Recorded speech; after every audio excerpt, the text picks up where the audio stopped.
Buying a Miracle, author unknown.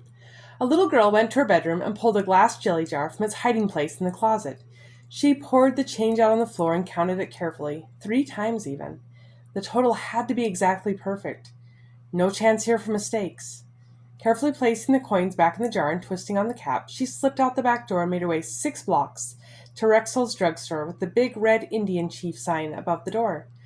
She waited patiently for the pharmacist to give her some attention, but he was too busy at this moment. Tess twisted her feet to make a scuffing noise. Nothing. She cleared her throat with the most disgusting sound she could muster. No good. Finally, she took a quarter from her jar and banged it on the glass counter. That did it. "And what do you want?" the pharmacist asked in an annoyed tone of voice. "I'm talking to my brother from Chicago, whom I haven't seen in ages," he said without waiting a reply to his question. "Well, I want to talk to you about my brother," Tess answered back in the same annoyed tone. "He's really, really sick, and I want to buy a miracle."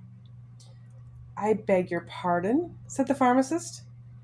"His name is Andrew, and he has something bad growing inside his head, and my daddy says only a miracle can save him now. So, how much does a miracle cost?"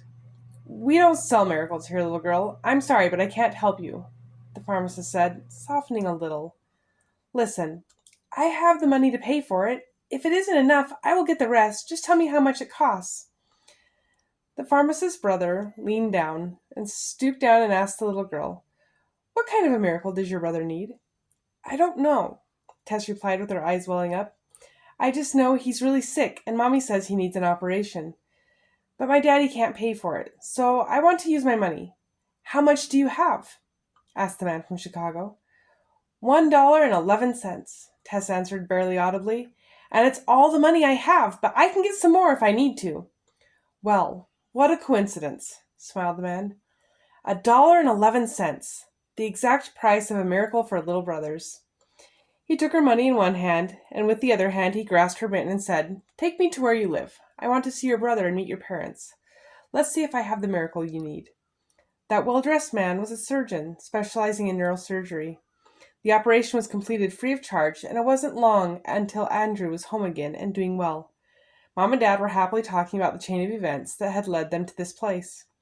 "That surgery," her mom whispered, "was a real miracle. I wonder how much it would have cost." Tess smiled. She knew exactly how much a miracle cost. $1.11, plus the faith of a little child.